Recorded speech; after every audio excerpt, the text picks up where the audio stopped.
재무상태표의 정의부터 한번 내려보도록 하죠.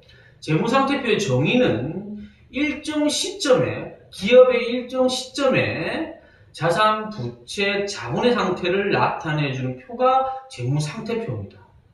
자, 일정 시점이라고 그랬죠. 자, 손익계산서, 제가 두 번째 강의 때 말씀드린 손익계산서는 일정 기간에 기업의 경영 성과를 나타내준다고 했는데, 자, 재무상태표는 일정 기간이 아니고 일정 시점에 기업의 자산, 부채, 자본의 상태를 나타내주는 표입니다. 자, 일정 기간하고 일정 시점의 차이점 아시죠, 여러분들? 자, 일정 시점은 이런 것이죠. 몇 년, 몇 월, 며칠 현재. 이게 일정 시점인 것이죠. 그래서 여러분들이 한 기업의 재무상태표를 보게 되면 재무상태표 제목 밑에 보면 몇 년, 몇 월, 며칠 현재 이렇게 나오게 됩니다. 그게 바로 일정 시점에 기업의 상태를 나타내 준다는 것이죠. 이해하셨죠? 자, 그럼 지금부터는 우리가 재무상태표의 구조에 대해서 한번 살펴보도록 하겠습니다. 자, 재무상태표의 강의에서는 재무상태표의 구조가 가장 중요한 것이기 때문에 여러분들 조금 지루하시더라도 집중해서 들어주시면 좋겠죠. 자, 재무상태표 구조는 재무상태표에서 좌측에는 자산이 있고, 그 다음에 우측에는 부채와 자본이 위치하게 됩니다. 자, 왼쪽의 자산에는 유동자산과 비유동자산이 포진해 있는데요. 기업의 재무상태표는 유동성 배열법이라는 법에 의해서 나열이 되게 됩니다.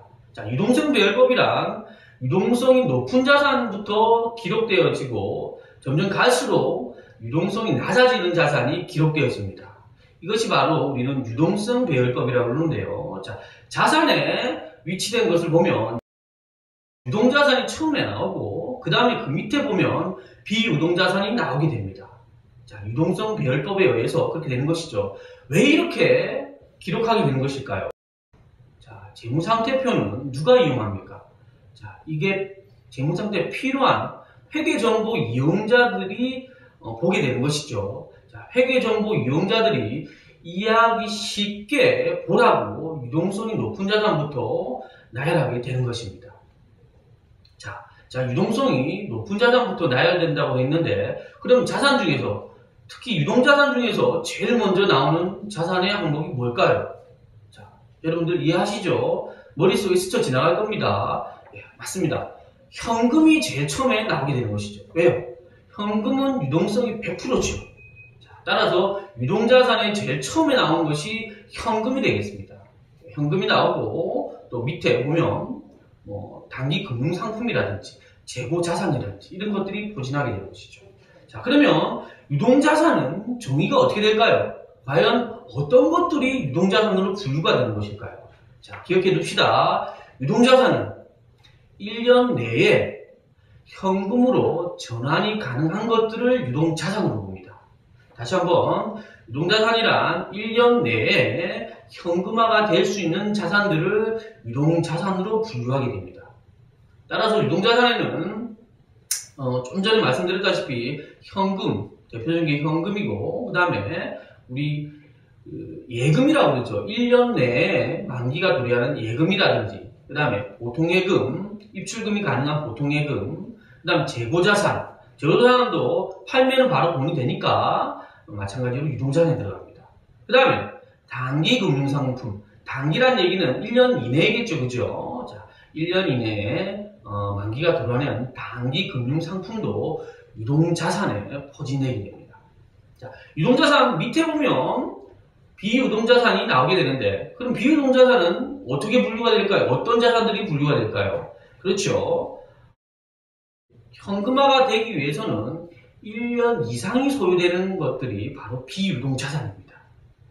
자, B자의 뜻을 아시겠죠? 자, 비유동자산에는 그럼 대표적인 게 어떤 것들이 있을까요? 그럼 잘 생각해 보시면 현금화가 좀 느린 것들은 어떤 자산이 있을까요?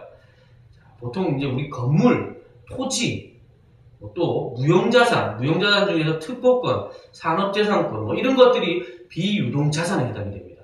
이런 자산들은 바로 현금화가 되기 어렵다고 보는 것이죠. 통상적으로 1년 이상 걸린다고 보기 때문에 이런 것들을 우리는 비유동자산으로 분류를 하는 것입니다. 자, 정리를 해보죠. 자산은 유동자산과 비유동자산을 구분할 수 있는데 그 구분의 기준은 1년 기준이다. 1년 이내에 현금화가 되면 유동자산이고 그 다음에 1년 내에 현금화가 되지 못하는 자산, 즉 1년 이상이 소유되는 자산들은 비유동자산이라고 분류를 하는 것이죠. 자, 자산의 개념들이었습니다. 자, 여기까지는 잘 따라오셨죠? 자, 그 다음에 우리는